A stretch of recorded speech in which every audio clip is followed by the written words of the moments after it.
Hello and welcome to you. Thanks so much for being here. Today's guest is someone best known as frontman of the group The Stranglers, one of the most long-lived and internationally popular bands from the original wave of British punk.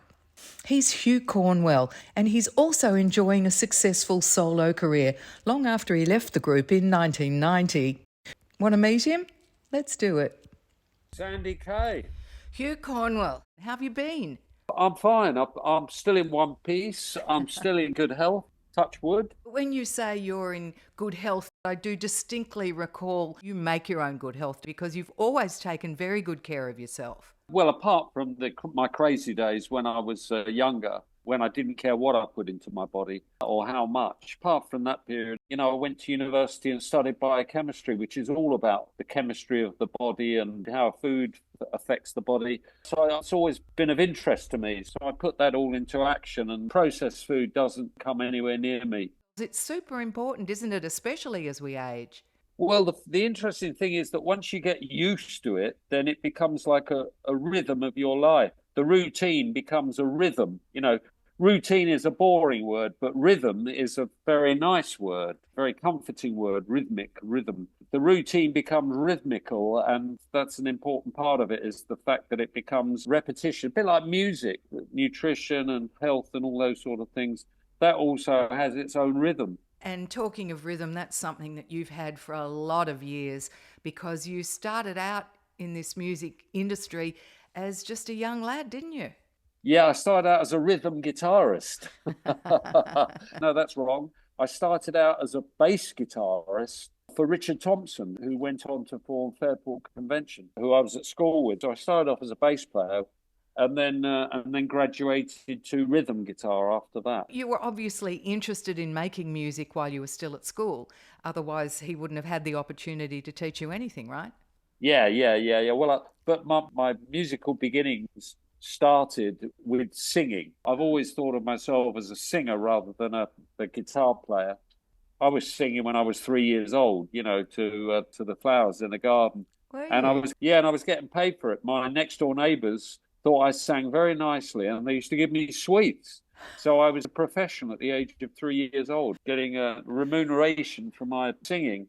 And my mother said, "You shouldn't be accepting sweets from next door." I said, "Well, they like what I'm singing, I didn't think there's anything wrong with it. I'm a guitarist by default, really. I just do the basics in order to support the voice." Right. So, was it really that experience as a 3-year-old that set you on the road to become a singer? Yeah, I guess so. I mean, and then being a junior school, our headmaster called us in one by one day, and then the first guys came out and we said, What happened? What happened? What happened?" And they said, "He just asks you what you want to do when you grow up." And I went in there and he said, "What do you want to do when you grow up?" And I said, "I want to be a singer." I didn't even say rock. I just said, I want to be a singer." And he said, "Do your parents know about this?" And I said, "I don't know. I've never discussed it with them." So the phone call went out and I got it in the neck when I got home. There you go. So, did they accept that then? Obviously, they didn't because after you left school, No, you went they on to didn't. university.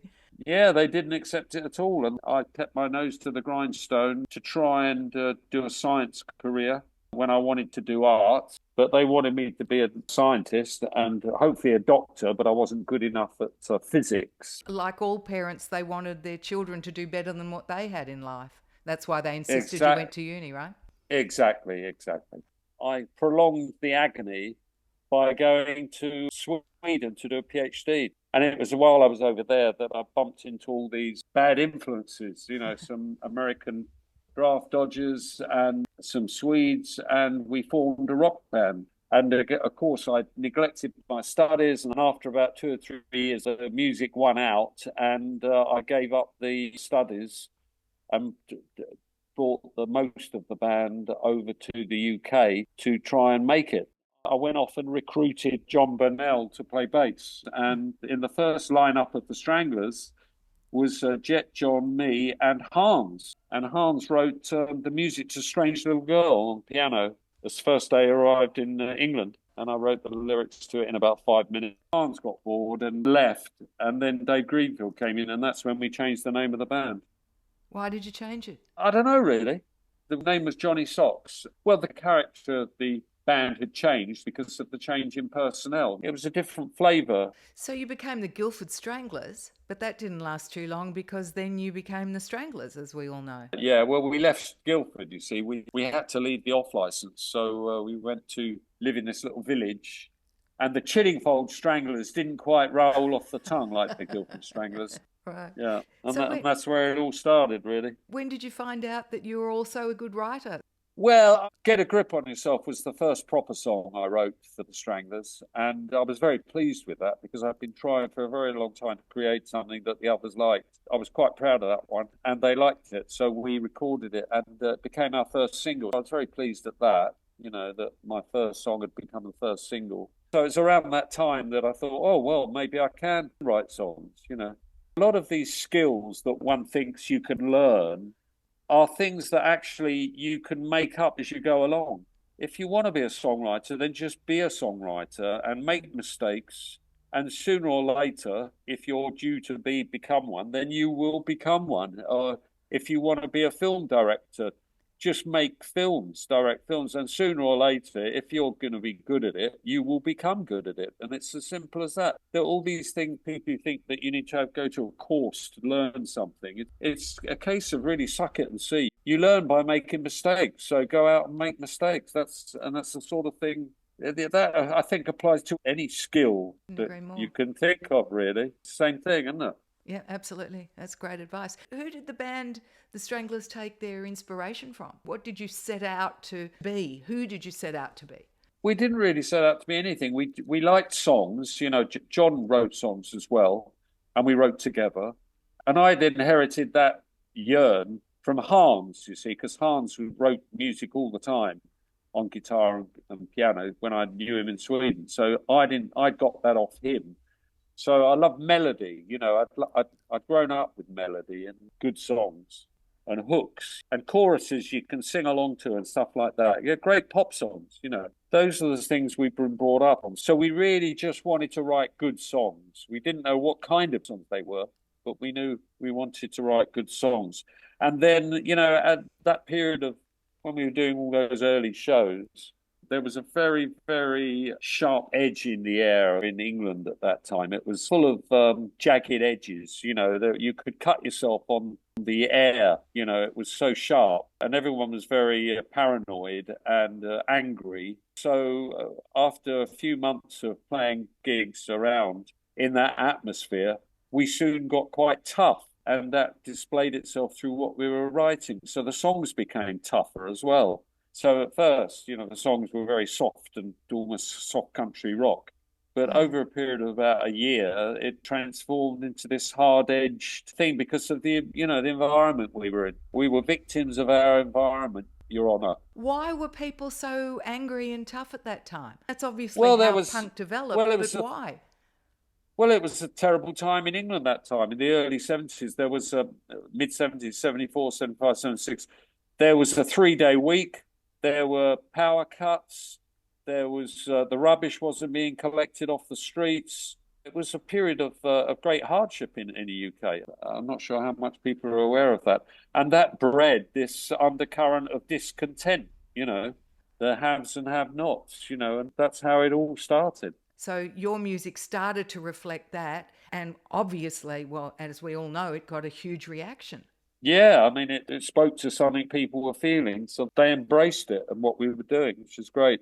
But then at the same time, they embraced a lot of new music, and I use that term deliberately at that time, that was nothing to do with punk. I mean, they embraced Elvis Costello, they embraced Blondie, they embraced the Jam and television. I mean, they weren't punk bands, as much as we weren't either. But no one was complaining because we got an audience, and who cares what they call us? Punk, fine, whatever you like. Take me to the sold out shows, and making the record. That's what I want to do. And everyone just embraced it. Did you characterize yourselves as punk and start to dress accordingly to match your audience? Well, no, I think it's the other way around, actually. It was the bands that started. I got a pair of very, very tight, skin-tight jeans for £1, brand new, in a market store in Guildford. and I had a jacket that my brother had given me, a pinstripe jacket. So that was a weird combination, to wear on stage, and just things like that. And people saw it, and Emulated. maybe someone, maybe someone had a tear in a shirt and had put it together with a safety pin, thinking that it would look neater. And look what that led to. They So, should have used a needle and thread. yeah, absolutely, giving it to their mum to sew up. Yeah. Yeah, that And would have been a lot better. had your parents already accepted that this was what you were doing Oh and, my and were God. supportive then? Well, I mean, my mother sort of accepted it more than my father. My father didn't know what to think, didn't know what to think. But I think what bewildered them the most was that it was so successful. It wasn't so much the actor doing it, but he's doing that and people are liking it. Yeah. What? Yeah. That was the thing that dismayed them the most, I think, because it Yeah. was against everything that they'd built their lives on. That's right. And they didn't have a leg to stand on to complain anymore if you were actually No, successful. exactly. So, what do you think was the key to the Stranglers' success? Hugh says they were simply in the right place at the right time. I'm not sure that's the whole truth. This is a breath of fresh air with Sandy Kay. It's a beautiful day. It was an era when great songwriters abounded. Think Blondie, Paul Weller, Sting or Elvis Costello. Perhaps they all emerged when they did because between 1939 and 59, the world was much more concerned with fighting and recovering from war than cultural change. The kind of change that should have been taking place was bottling up, waiting to happen. So when the 60s came around, all that change was suddenly set free. The songwriting was good, and all the people that were successful wrote a good song. There's a similarity with what happens in the film business. You've got to have a good script. If you have a good script, you're more than halfway to making a great film. And it's the same with if you've got a good song, then you're more than halfway to being successful. And it's as simple as that. You've got to have the good material to work from. Can you name your favourite or one of your favourite songs from that period? Well, no, pride is a sin, Sandy. Don't forget that. So pride is an awful thing to suffer from. I choose my words carefully here. I'm a man of words, and pride, I'm very uncomfortable with pride because pride leads to smugness, and smugness leads to contentment. And when you're content, you never create anything good. So I try and avoid pride. I'm proud of all the songs as a whole catalogue, but nothing in particular. But I can tell you that straight after that, they released a song called Peaches as a single, which did very well. And in fact, on looking back at it, I think one has to look at it as being the first rap record because nothing like it had ever been in the charts before. There was no singing except the walking on the beaches, looking at the peaches. It was all just a rap. So that's quite an interesting slant on things. We're kind of heading up to the late 70s. You're still with the band, but you start to branch away and make solo albums. Why the yearning to do that? I think we had time off. I think that was the thing, that when you've been playing non-stop concerts for, month after month after month, and you've gone straight in the studio, recorded all the songs you were playing live, more and more concerts, and suddenly, and you do that for a couple of years, then suddenly you're told, right, you got 4 months off, and you think, my God, what do I do now? And John went off and did a record, and I thought, well, that's a good idea. I'm going to go off and do one too. And so I'd met this guy from Captain Beefheart's band, the drummer, who I got on really well. We became instant friends when I first met him, Robert Williams. And so I rang up Robert and said, hey, Robert, let's make a record. And he said, hey, great, have you got any songs? I said, well, I've got loads of ideas, yeah. And book some studios. He said, where should we do it? I said, well, I'll come over to LA. I thought, I don't want to do it in London. How boring is that? I want to go somewhere. So I said, well, you live in LA, you book some studios. I said, all right, I'll book some studios.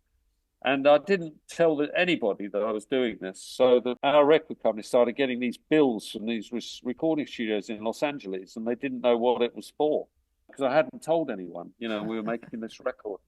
So that was a bizarre situation. So when you start planning things, that's not when interesting things happen. I think interesting things happen when they happen on impulse and a spur of the moment decision. That's what creates the interesting stuff. And that was just another one of those, really. But you didn't think to tell the record company to expect an invoice? No, because then they'd start asking me questions. And then they just paid Like, it anyway. yeah, but they paid it anyway. Yeah. They thought, well, whatever he comes up with, we better own it just in case, so we'll pay it. Right. So that first studio album then gave you the taste to do more on your own, obviously, because I can't even count how many down you are now. But you stayed with the Stranglers for quite a while after that. And Well, I did. I did one just about 2 years before I left. I did one called Wolf, which was with Virgin Records. I did a solo album, before I left. But that wasn't a premeditated thing. Oh, I'm going to do this because I'm going to leave, so I'll get used to the idea of making records alone. It was it was just a whimsical thing. I think I had a load of songs that the Stranglers didn't like. I think that's what it was. I had all these songs that I had written, and I couldn't get them used. And I thought, well, Christ, I've got all these songs. I'd really like to use these. So I found some people that thought the same thing, and went off and got a deal with Virgin Records and made that album. the guys in the band didn't mind that you were doing your own thing as well? I didn't really discuss it with them. I just did it. Just what's I'm starting to what's see to a do with pattern them? here.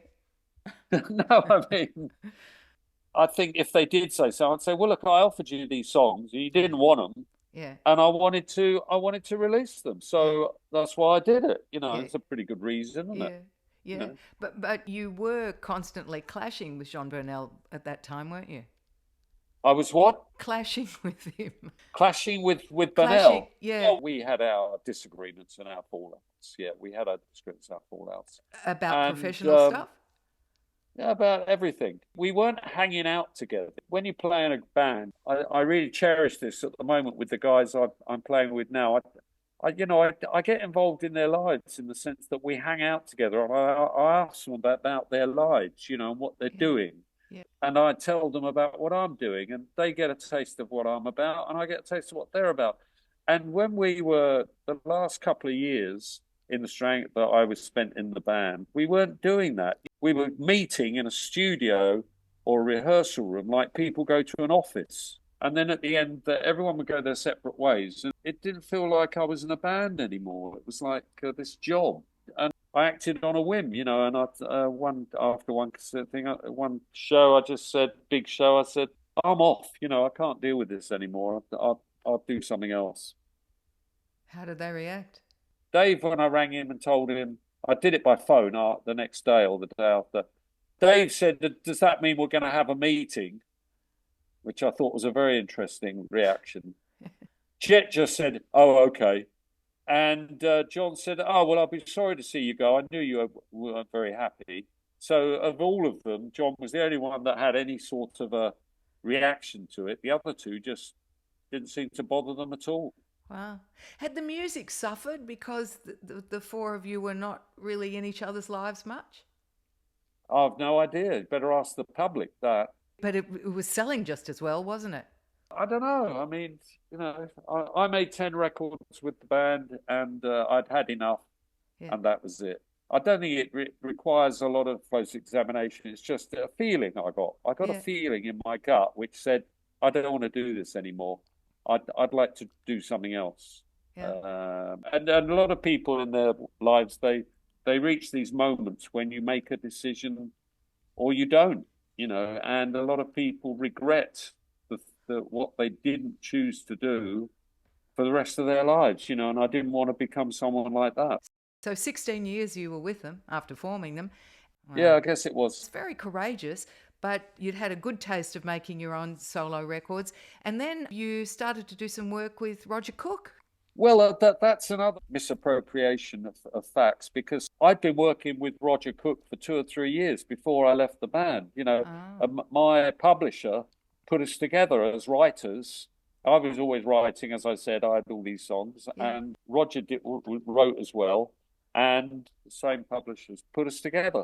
So we've been writing, meeting up periodically on and off for a couple of years. That was an ongoing thing. He's a lovely man and a super writer, isn't he? Yes. I can imagine the partnership between the two of you would have really worked well. Yeah, he's a good drinking buddy. Oh, also, nice. I don't know if he still drinks, but he was a good drinking buddy, I remember. Have you given it up? No, I just drink in moderation, a Ah, couple yeah, of times that's a week. good. So that self-titled studio album was released in 92. By 2004, you worked with another friend of this program in Tony Visconti. He produced Beyond Elysian Fields, which was a huge seller That's for you right. too. Yeah, I always liked Tony. He'd Uh, worked on Strange Little Girl and mixed an album of ours, Feline. Yeah, he mixed the album Feline. I always liked what he did with the David Bowie's voice. The voice was the most important thing, and everything sat underneath it. And I liked that. And being a singer, as I said at the beginning, it was important to me that my voice was on top of everything else. So it made perfect sense to work with Tony, on that album. and I've heard that described as something like a cross between Dylan and Dire Straits with a dash of Travelling Wilburys. Sounds like a great cocktail. It was a great album. Yeah, I remember there was a song on there called 24/7, all about Bob Dylan. It's the greatest job in the world being Bob Dylan 24/7. Yeah, I've got fond memories of that album. We play a couple of those tunes. It's very nice. Some nice vibes on that album. Yeah. Hugh Cornwell, you seem to be always someone who reinvented yourself to shape the times, and you continue to reinvent yourself. In 2008, you actually offered a free download on your website because the music industry had changed so much. So you kind of foretold what was ahead, didn't you? Well, it wasn't my idea. It was the record company's idea. The record company were paying for the record, which was two very, very experimentally thinking Australian guys, actually, based in London. And they said, "Hey, Hugh, we've been thinking the music business is changing so much. Why don't we offer this album as a free download?" And I said, "But then you won't get your money back." And they said, "Yeah, but it'll spread the word about Hugh Cornwell a lot better." And I said, "Well, if you're prepared to not get your investment back in the sale of the record, then fine." So I went along with it. And it paid off for them, didn't it? Well, it got the word out there, I guess. Hoover Dam sent you onwards and upwards too because you kept putting out albums. How many have you had in total now? I've no idea. You've It's lost count too. 10 Stranglers ones, and then I've had at least 10 of Solid ones. mine, and then a couple of collaborations, one with John Cooper Clarke as well. Got to be about 12 or 13, I guess. The one you did with John Cooper Clarke was 2016. It was an album called This Time It's Personal. And it was a collection of classic American and British pop songs from your youth. You dedicated it to your mum, didn't you? I dedicated it to my mum, did I? Yeah, yeah. Didn't you? I just Did made I? that up. I I might think have you made made that that up. up. She would have I think liked you you've to made that dedicate up. it to her. Yeah, she wouldn't have known. She wouldn't have said all those songs. I don't like any of those songs. Oh, she'd have liked Spanish Harlem. She'd have liked that one. Right. So tell me a Yeah, little she'd bit about This Time It's Personal. Oh, that was John's title. He said, "Hugh, I got a great title for this record. This time it's personal." And I said, "Great." He's a lovely guy to work with. No one had any idea that he had such a fabulous baritone voice, and especially me. And the idea of doing MacArthur Park with him was my idea. And I thought he was going to come along and speak it like an actor or a stand-up comedian, but Yeah. he started singing it and singing it very well. Dr. John Cooper Clarke is an English performance poet and comedian who styled himself as a punk poet in the late 70s. The album of oldies songs that Hugh and he made together, called This Time It's Personal, is definitely worth a listen. Or two. Have you been wondering where the Stranglers' biggest hit, Golden Brown, is? Well, I must admit that with all the banter between us, I completely forgot to ask Hugh Cornwell about it. What I know is that Golden Brown was released in 1982, at a time when the Stranglers were beginning to expand their sound, morphing into new wave, and with this track, relatively mainstream pop. The Stranglers spent years denying accusations that the lyrics are about heroin use and trade, claiming that different listeners were bound to hear different things in the lyrics. Hugh Cornwell finally bowed to the drug reference a few years back when he admitted it's about heroin and also about a girl. The girl in question was his Mediterranean girlfriend at the time, who happened to have golden brown skin. That album did also include a song dedicated to your mother in La Grande Dame. So I got the albums Oh, wrong, that's but right. I knew you had dedicated one to your mum. That's right. That's right. Yeah. There's a song about her. I mean, she passed, and I thought, well, wouldn't it be nice to write a song about her? I mean, it's a shame she can't hear it, but my siblings can hear it, and about what I thought about her. So that's how it came about. Yeah.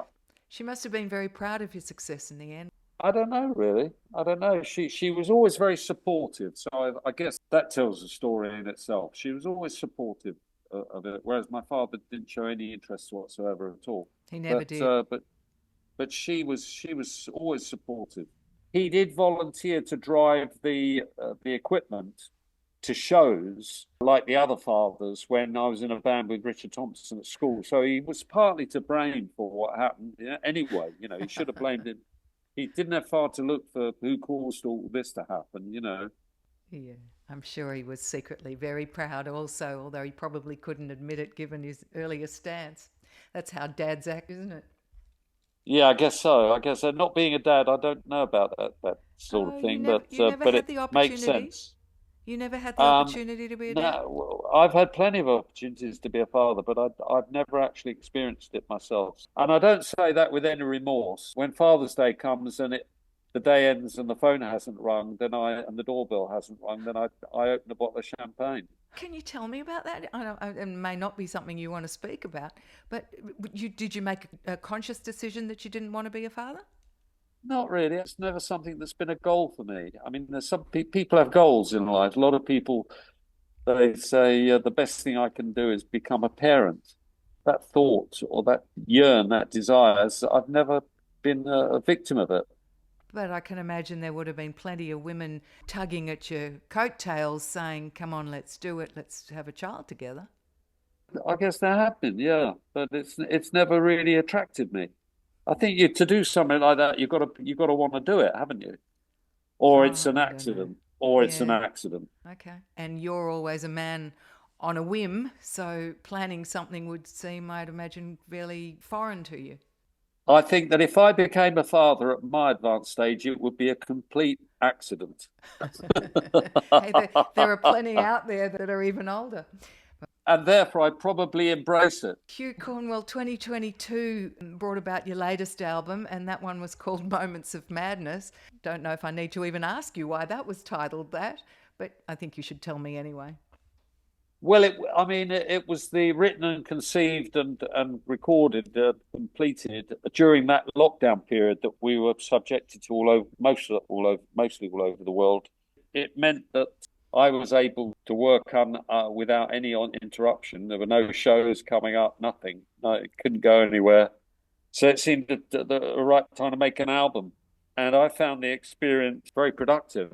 It's a very different album for you too, I guess, because the process was different and it wasn't done on the fly as so many other songs had been written given your busy touring schedule.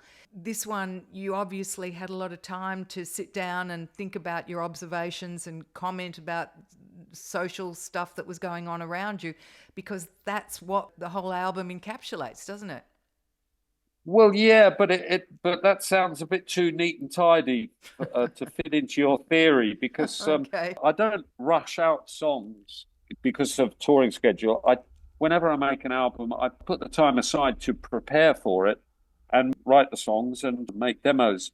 But with this one, no demos were required because we'd already mastered the demos of Monster into an album. So that part of the process wasn't necessary. And it meant that when I came to recording, the ideas didn't have to be so complete as they had been in the past. There was more of an element of experimentation when we were recording and actually songwriting. I write the song while I'm recording it, really. And I can't wait to do the next one, because I'm going to keep doing that because it seems to work. I remember recording albums in the Stranglers, and it was a bit like painting by numbers. We'd have 3 weeks in the studio with this producer, blah, blah, blah. And we'd prepare the songs, we'd write the songs, we'd rehearse them, and then we go along to the studio. And because we only had 3 weeks in the studio, that was just enough time to record songs. So first the drums were done, then the bass was put on, then the keyboards were put on. It was like making a cake. Yeah. And it was all down to a recipe. Yeah. And it was a very, very boring process. Whereas now there's no recipe. I just go in with a half an idea and I just let it take over. So even you don't know what's going to come out the other end. Exactly. And you can go in with half an idea, and at the end of the day, I come out and I think, my God, I had no idea that was going to turn into this. So are you getting better with age in terms of your writing? Have you changed? Well, I'm a bit more succinct, a bit more efficient with my paintbrush. It becomes simpler, and by becoming simpler, it becomes easier. And it also makes it much easier to play live as well. This is where experience and age really come into it, don't they? What's Yeah. your favourite track on Moments of Madness? Well, at the moment, it's I Want to Hide Inside You, because it's a primeval message, you know. I remember someone at school coming up with the amazing statement when I was 15 years old. This kid got up in our class and said, "It's just struck me, everybody, that man spends the first 8 months of his life trying to get out of a woman, and then he spends the rest of his life trying to get back in." And that struck me at the age of 15 as very insightful. I wonder if the guy became a philosopher. And the song has become one of my favourites. While many artists do, Hugh Cornwell doesn't listen to music in his spare time. He spent much of his time acting on stage and in several films, and he's an avid cricket fan. Hugh is also the host of a film podcast called Mr. DeMille FM, which allows him to dig deep into cinema and come up with some pretty extraordinary facts. Someone posed me a question once, and I gave a terribly wrong answer. The question was, how many feature films, and when I say feature films, films that have been had a cinema release, how many feature films have there been made in the history of cinema? And it's quite a remarkable figure. You know, I said probably about 8 million. And the answer is 500,000. Really? Which is remarkably small. Yeah, it's small. When you think of all the hot Bollywood and Hollywood and the Eastern cinema and African cinema and everything, Russian cinema, it's only 500,000. It's remarkable. So it is within our grasps to see the best films that have ever been made in our lifetime. Wow, I'm blown away by that stat. That's incredible. Yeah. Oh. Well, you are a font of all knowledge for sure. Hugh, you're coming to Australia, as we started off saying. What are we going to hear in concert from you? A collection of all your stuff from the Stranglers right up to current day? Yeah, you got it. From Nosferatu right up to the current day. You know, we're even I think we're doing but we're going to be playing Big Bug on the tour. That Fantastic. took a long time to learn. We're going to dip into most of my solo albums and a good smattering of Stranglers, you know, classic gems. I don't want to devote most of the evening to Stranglers songs, but I can't go anywhere without playing some of them. They represent me as much as anything else I've done. Hugh Cornwell, what a pleasure chatting with you. It's been a pleasure to speak to you as well. Thanks, Sandy. Take care. All the Bye. best. Since Hugh Cornwell left the Stranglers in 1990, Jean-Jacques Burnel remains the only original member in the band. Hugh's book from 2001, The Stranglers Song by Song, explains for the first time, he says, the real stories behind the Stranglers' extensive catalogue. In 2004, he also published an autobiography, unsurprisingly called A Multitude of Sins. Thanks again for joining me today. I hope you've enjoyed Hugh Cornwell and the Stranglers' story. If you have, I'll look forward to having your ears again, same time next week. Bye now.